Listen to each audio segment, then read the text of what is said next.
They called him the cleanest killer in England.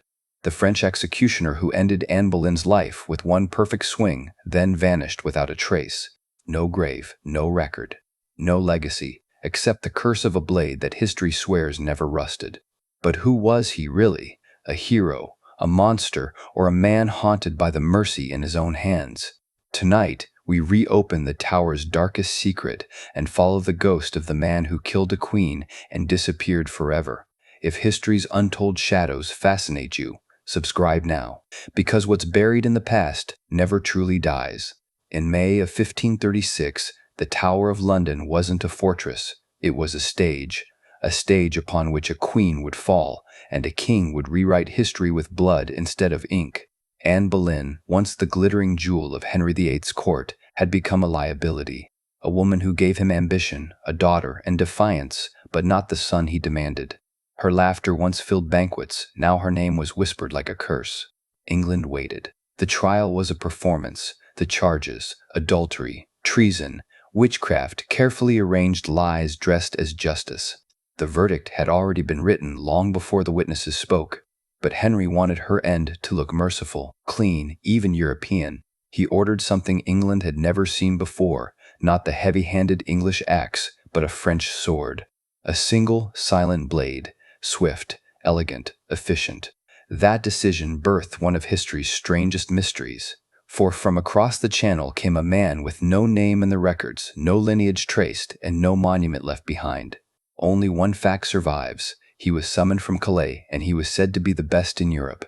He arrived quietly, escorted by Thomas Cromwell's men under cover of night. He carried no papers, no crest, just a long wooden case and the cold aura of a man who had seen more death than mercy. Witnesses described him as calm, polite, and hauntingly precise. He neither smiled nor frowned. To him, execution was a craft, a perfection. Yet even craftsmen sometimes tremble before their masterpiece. Anne Boleyn spent her final days in prayer, in reflection, even in laughter. To those around her, she was unnervingly calm. To the Frenchman watching from the shadows, sharpening his sword by candlelight, she was something else entirely, a woman who had accepted death long before the world did. And perhaps that unsettled him most. He was told not to speak to her, not to look too long, to do his duty and return home. But as he prepared his sword, he wrote one line in his small weathered journal: "The Queen looks at me as if she knows." On the morning of May 19, 1536, the Tower gates opened for the execution. The crowd murmured prayers. The sky was mercifully clear. Anne Boleyn walked gracefully, her lips curved in something close to peace. She would not die screaming. And when the French executioner took his place behind her, blade in hand, he realized he was not about to kill a queen, he was about to end a legend. He whispered under his breath in French words no one recorded, words the wind swallowed whole. Then the blade rose. The queen who needed a sword had found the man who would deliver it. And from that moment, both their names would vanish into the same silence. He came from Calais, a border city caught between kingdoms, loyalties, and faiths. To England, it was their last continental foothold, a reminder of old power. To France, it was an open wound. And from that wound stepped a man named Jean Rombaud, a royal executioner in service to King Francis I of France. Rombaud's name was spoken with quiet respect among the guild of headsmen. He was not a butcher nor a sadist, but an artisan of death. He had trained under the French tradition, clean, silent, and swift. He used a sword, not an axe.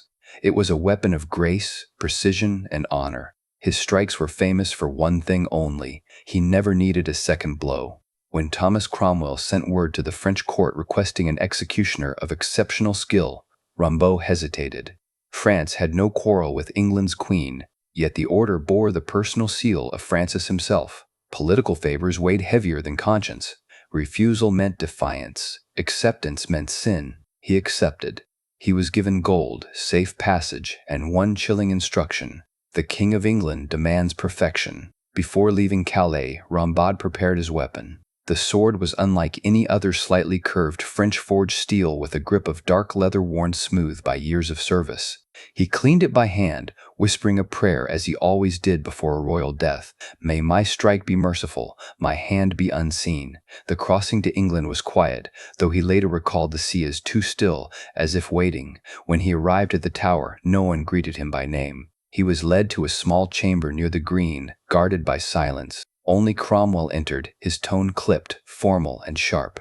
"The Queen is to die swiftly," Cromwell said. "You will be paid double for your discretion. She must not suffer. She must not scream." Rombaud nodded. But as he looked into Cromwell's eyes, he saw something familiar. Not confidence, not piety, but fear. The kind of fear that lives in men who build traps and realize, too late, they might fall into one. That night, Rombaud was brought to inspect the scaffold. It was clean, newly built, almost ceremonial. He walked around it, tracing his fingers over the grain of the wood. Then he requested that the straw beneath it be freshly laid. Not for comfort, but for respect. When he was alone, he drew his sword. The steel gleamed faintly in the lamplight. This would be no ordinary death. This was not a thief, a traitor, or a nameless criminal. It was a queen, and her blood would stain history itself. He lifted the sword once more, testing its weight. "The English," he muttered softly in French, "kill their queens as if they were debts to be paid." He would make sure this one, at least, would die with dignity. The sword from Calais was ready, but Rombaud's soul was not. For 19 long days, Jean Rombaud waited inside the Tower of London. He was housed in a small, windowless room near the green, close enough to hear the murmurs of guards, far enough to be unseen by the Queen. His task was simple: await the order. Yet every passing hour stretched like penance. Executioners were not meant to wait, they were meant to act, to deliver judgment swiftly. But England was a place where politics bled slower than wounds. Anne Boleyn, confined to her quarters in the Tower, lived her final days as though rehearsing for martyrdom. Rombaud saw her once by accident. The guards led her through the courtyard after a private mass. She was slender, dignified, her dark eyes fixed forward. He expected terror, but instead found something unsettling: calm acceptance. It unnerved him more than screams ever could. Each evening he was summoned by Cromwell's clerk for updates. "His Majesty has not yet decided the date," they said, as if her death were an appointment to be rescheduled. The sword remained locked in its case, untouched. Still, Rombaud cleaned it nightly, the steel catching faint reflections of candlelight. He prayed as he worked, his hands steady, his heart restless. Rumors drifted through the Tower like smoke. Some said the Queen still expected a pardon. Others whispered Henry had delayed the execution for show, each day tightening the noose of fear. To Rombaud, it felt cruelly deliberate. He had seen kings take lives, but never savored the suspense of taking them. On the 9th day, a young English guard brought him bread and wine. "Curious," the boy asked. "Is it true you can strike without a scream?" Rombaud looked up, his French accent soft but heavy. "If I do my duty, she will not even know she is dead." The guard's face went pale. At night, the executioner wrote short notes in his journal, fragments of thought, perhaps confessions no priest would ever hear. "Her eyes do not accuse. That is worse than any curse. England kills slowly, even when it uses a sword." By the 17th day, Anne requested to confess to her almoner. Rombaud watched from afar as she knelt, lips moving gently, tears unfallen. He found himself whispering the same prayer she did, though in another tongue. It was the first time he prayed not for the condemned, but for himself. On the 18th night, Cromwell entered his chamber unannounced. "Tomorrow," he said. No ceremony, no explanation. Just that word, sharp and final. Rombaud nodded, though his throat felt tight. He laid his hand on the sword case, as if to still a trembling heartbeat. As the door closed behind Cromwell, Rombaud whispered into the dark, "Forgive me, my queen, for I must do what even God will not watch." The 19th dawn would not bring peace. It would bring perfection, cold, silent, irreversible. And history would never again record his sleep. The morning of May 19, 1536, began not with chaos but with ritual. Every man in the Tower moved as though choreographed, each motion weighed down by the gravity of what was to come. The Queen's scaffold had been prepared on Tower Green, a wooden platform draped in sand to drink the blood of royalty. The guards checked their ranks, the witnesses assembled, and a crowd, small but chosen, was ushered in to witness what they were told would be a merciful death. Jean Rombaud stood behind the scaffold, silent. He had risen before dawn, washed his hands, and prayed over his sword. The blade gleamed in the pale light, clean, curved, and perfectly balanced. He ran his thumb gently across the steel, enough to feel its edge but not to bleed. The ritual calmed him. He had done this before, but never for a woman who had once worn a crown. never for someone who walked willingly toward him. Anne Boleyn was led from her chamber by the lieutenant of the Tower. Those who saw her that morning spoke of her strange composure.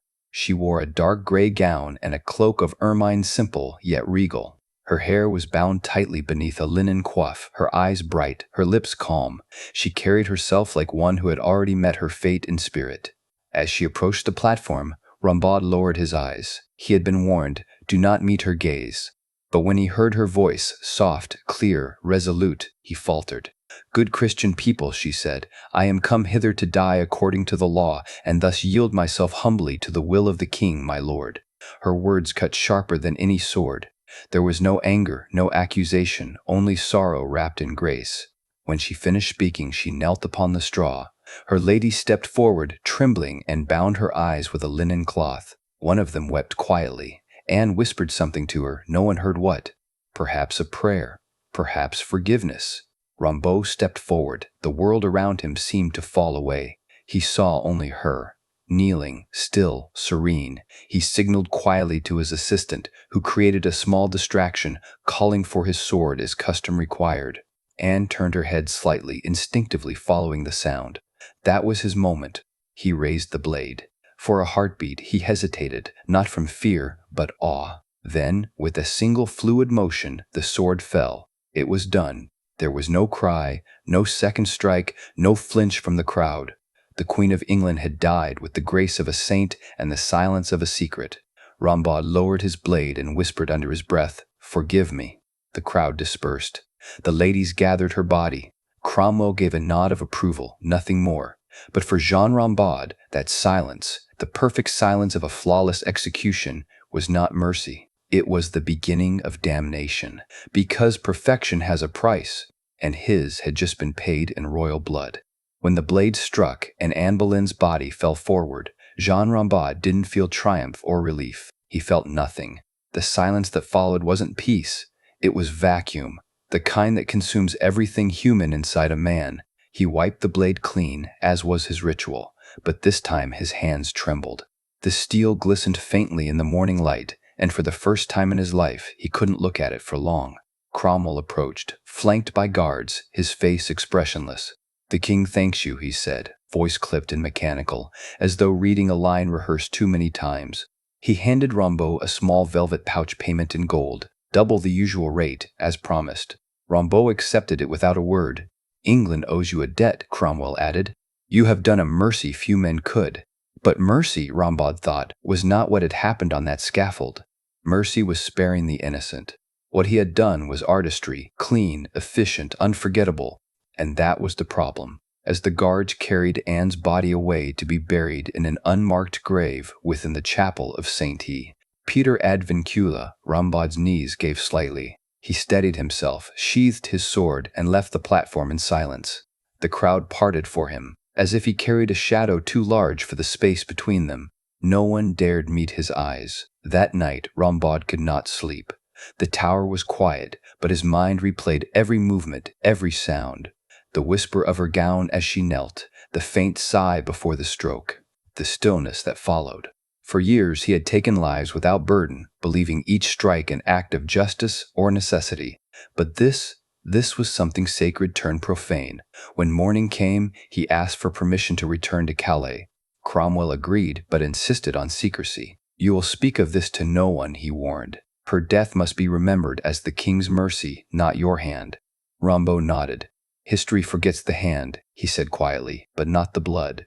On the journey back across the channel, he carried the sword wrapped in linen. He considered throwing it into the sea more than once, but he couldn't.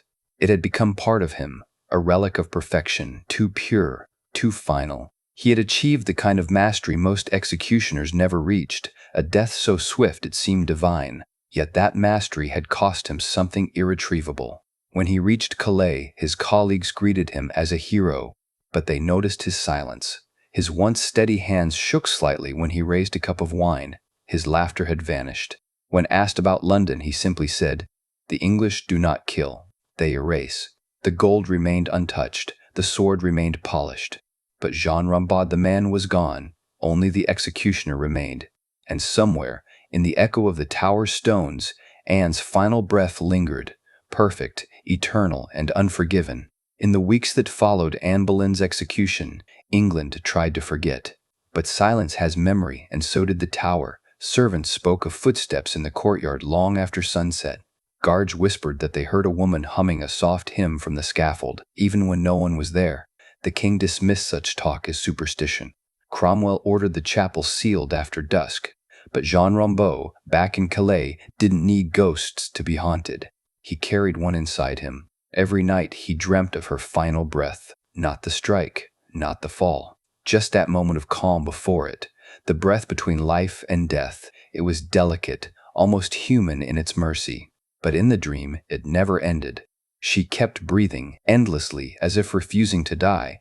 Rombaud began to write again, filling pages of his journal with phrases that made little sense to anyone else. Her silence was louder than prayer. I took her crown, not her soul. The blade remembers. He became withdrawn. His old comrades noticed how he avoided wine, laughter, and the company of others. He no longer accepted executions for pay. He told one friend, "The sword has already taken my final life." When asked what he meant, he simply replied, "You cannot kill a queen and still remain a man." Back in England, Henry VIII moved on. Within days, he married Jane Seymour. The court rejoiced, as if one queen could be replaced by another with a stroke of a pen. But the memory of Anne lingered in strange ways. Courtiers who had witnessed her execution said they could never forget the Frenchman's precision or the eerie peace on her face. Some swore that when her head fell, she almost smiled. Word of that smile spread, twisting into legend.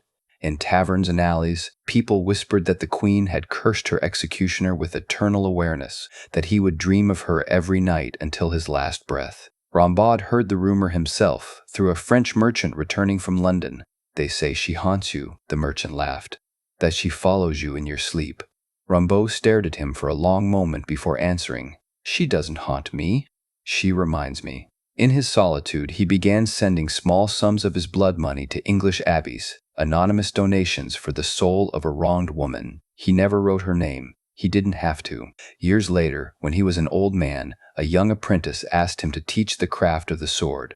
Rombaud agreed, but on one condition: the boy must promise never to raise it against an innocent. "How do I know who is innocent?" the apprentice asked. Rombaud's gaze hardened. "If you must ask, you already know." He never spoke of Anne again.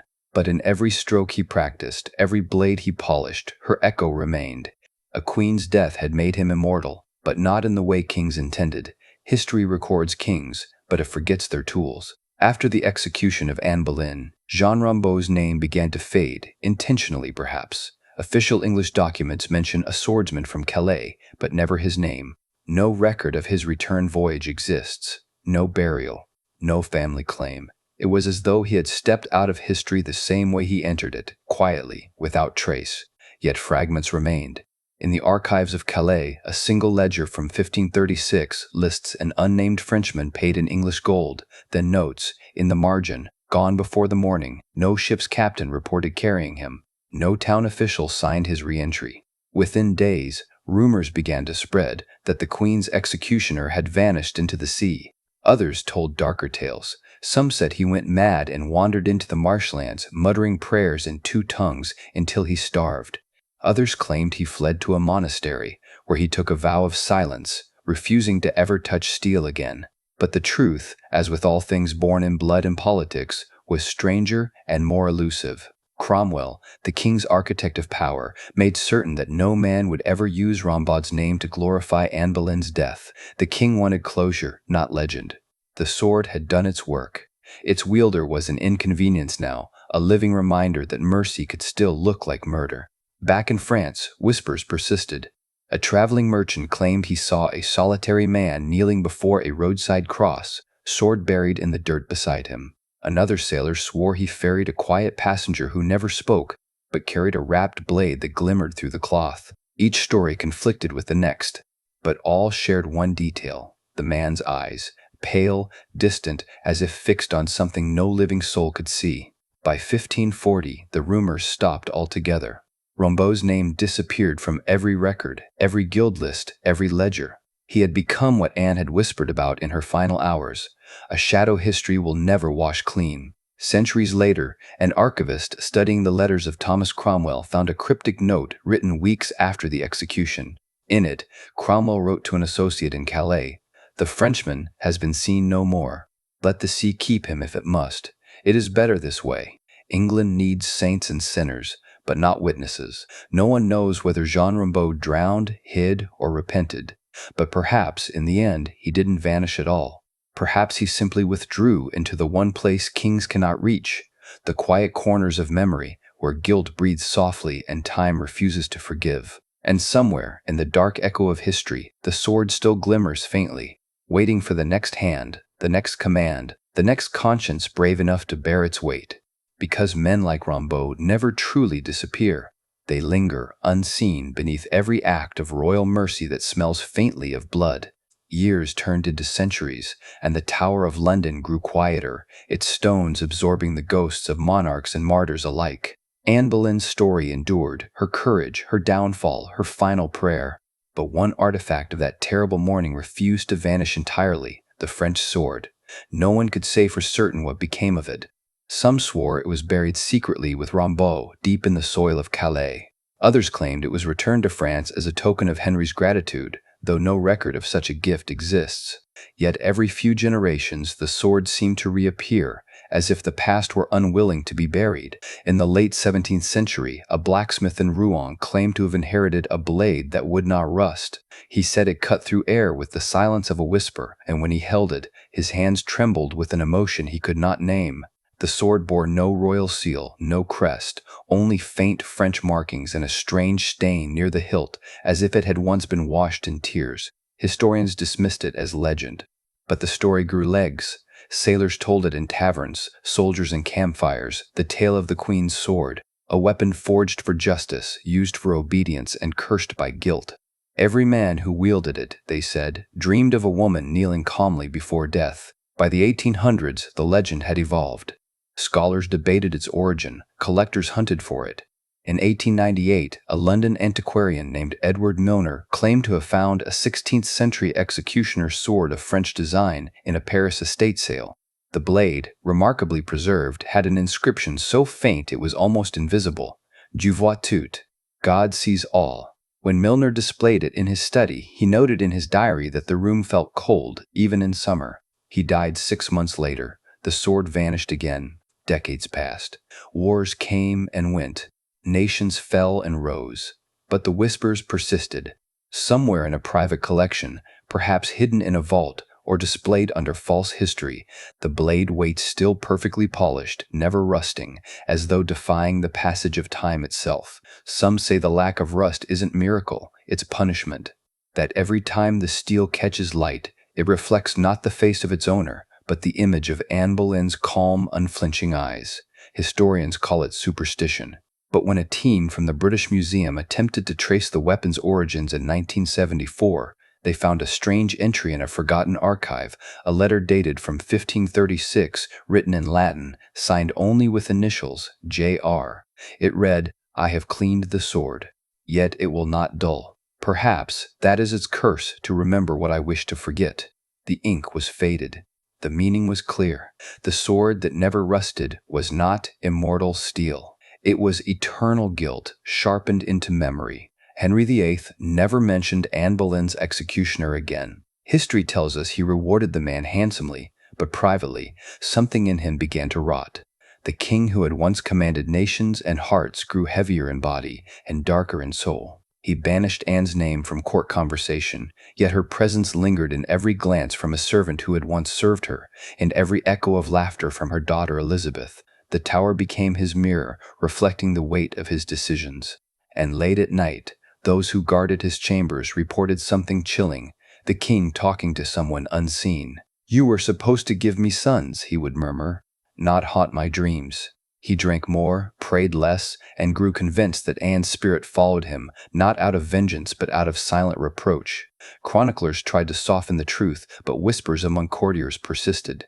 The king often woke in the dead of night, gasping for air, claiming to have seen a woman in crimson standing by the door with eyes full of mercy. Mercy, not wrath. That was what terrified him most.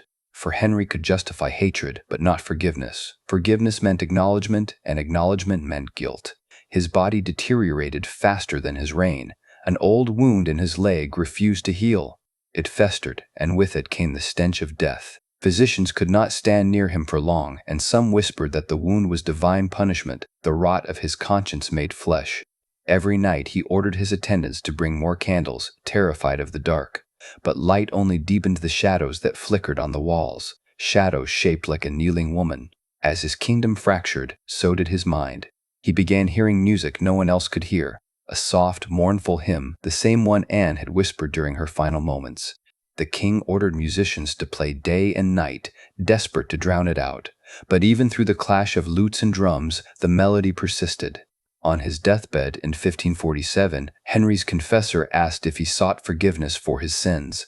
"All men sin," the king replied, "but mine are written in stone." His final request was to be buried beside Jane Seymour, his true wife. Yet, as the coffin was lowered, witnesses claimed the chapel's candles flickered violently, as if the air itself protested. They said the light dimmed for just a second, long enough for one guard to swear he saw her. Anne Boleyn standing beside the bier, looking down at Henry with neither anger nor pity, just quiet finality. Maybe it was guilt taking form. Maybe it was conscience given shape. But one thing was certain: Henry VIII, the man who silenced queens, could not silence memory. And as the centuries passed, the shadow of that calm, headless queen followed his legacy. Through his children, through his crown, through every monarch who feared love more than death. Because history never forgets the ghosts born of power. The story of the French executioner should have ended at the Tower scaffold, with Anne Boleyn's final breath. But it didn't. His act, swift, clean, merciful, set into motion a shadow that stretched across generations. Because mercy, when bound to death, leaves an echo that refuses to fade. In France, among the guild of executioners, Jean Rombaud became a whispered name. Apprentices spoke of le fantôme du roi d'Angleterre, the ghost of the king's executioner. They said his descendants were cursed to never sleep soundly, always dreaming of women praying in languages they didn't understand. Some families even claimed the curse was carried in the hands, that no son of Rombaud could ever touch steel without trembling. By the 17th century, one such descendant appeared in Rouen, a young blacksmith named Jean Rombaud. He crafted blades that gleamed with unnatural sharpness, but he never sold them. He kept them locked away, muttering that they remembered too much. When asked where he'd learned his craft, he said, "My ancestor once cut off a queen's head. I've been paying for it ever since." History dismissed him as a madman, but there's a strange consistency in records that follow. The Rombaud line seemed marked by tragedy. Children dying young, sudden disappearances, a recurring phrase in family journals, "the sword still calls." Meanwhile, in England, the executioner's act became legend. But it also changed something fundamental in how people viewed royal death. The Frenchman's blade had done what English axes never could. It made murder look graceful. That terrified people. For the first time, the monarchy's cruelty appeared civilized. A clean death could hide a dirty conscience. Writers and poets twisted the event into parable. One Elizabethan chronicler wrote, "The French sword struck twice, once at the neck, once at the heart of England." Because Anne's death, so swift and serene, made her a martyr, not a criminal. The king had ordered an execution, but the world saw a sacrifice. That unintended transformation was Rombaud's true legacy. He had been chosen to erase a queen from memory, but his precision immortalized her instead. Centuries later, scholars rediscovered references to him in forgotten letters and guild notes. Each document carried the same haunting ambiguity, admiration laced with dread. One even claimed his sword was passed to a monastery, where monks refused to destroy it, believing it a relic of sin and mercy alike. The French executioner had vanished, but his name became myth, his act transformed into moral riddle. Was he cursed, or simply the last man who still felt guilt in an age that rewarded cruelty? Today, historians debate his identity, artists paint his silhouette, and storytellers resurrect his ghost. But perhaps that's fitting. For every empire built on blood, there must exist one man burdened with the memory of the blade. Jean Rombaud was not just an executioner. He was history's quiet punishment proof that even those who serve power can never escape the price of mercy. No one ever found the grave of Jean Rombaud. Some claimed he returned to Calais. Others swore he vanished on the road to Dover, his payment untouched in a chest of royal silver. The records end abruptly, no death certificate, no will, no burial entry in any parish. For a man who served a king, he disappeared as if history itself wanted to forget him. Yet the Tower of London remembered. In the cold soil beneath its chapel, under the shadow of ancient walls, lay unmarked remains, men and women tied to the same story of power and silence. Some say one of those bones, hidden among prisoners and guards alike, belonged to the man who swung the sword. A foreigner who came to England, performed a perfect act of violence, and was buried not as a hero, not as a monster, but as an empty name. Legends grew where facts refused to settle. Centuries later, workmen repairing the tower floor in the 1700s uncovered a set of bones with fractured wrists and a healed scar along the forearm, consistent with a swordsman's grip. Beside them lay a small corroded ring engraved with a single French phrase, fait par devoir, done by duty. The discovery was quietly sealed away, the bones reburied without ceremony. The tower keeps its secrets that way. Historians argue whether that was truly Rombaud. But perhaps identity was never the point. What mattered was that his story ended the way all tools of power end, used, forgotten, buried among the ruins they helped build. The sword that took Anne Boleyn's life was never found, the hand that held it erased, and yet the memory of that morning still cuts through time. Rombaud's life is a tragedy not of villainy, but of obedience. He was a man who believed in perfection, who thought precision could cleanse sin. Yet, in the end, he discovered that even the cleanest cut leaves a stain the soul cannot wash away. When we speak of Henry VIII, we remember the tyrant king. When we speak of Anne Boleyn, we remember the doomed queen. But between them stands the silent figure, the one who held the blade steady, who whispered a prayer in French before striking, who disappeared into the fog of history, carrying the weight of two souls. The French executioner who killed Anne Boleyn did not live to see his name in books or songs, but perhaps that was his mercy to vanish before history could decide what he was. Maybe he found peace somewhere far from courts and crowns, under a quiet sky where no one asked him to kill again. Or maybe his ghost still walks the tower grounds, unseen but felt, guarding the memory of the woman he executed with reverence instead of cruelty. Either way, his story remains the same, a single perfect stroke that echoed for centuries, a blade without rust, a hand without rest, a name without a grave, and the silence that follows every execution, eternal, echoing, and impossibly human. History remembers kings and queens, but it forgets the hands that made their stories possible. Jean Rombaud, the French executioner who killed Anne Boleyn, vanished into silence, but his act still trembles through time. His blade ended a life, yet immortalized a queen. His duty became his curse. And though no monument bears his name, every echo of that final strike reminds us, mercy has a price, and history never forgives those who serve it too well. The sword may be gone, but its shadow still lingers, glinting faintly beneath the tower stones, waiting to be remembered.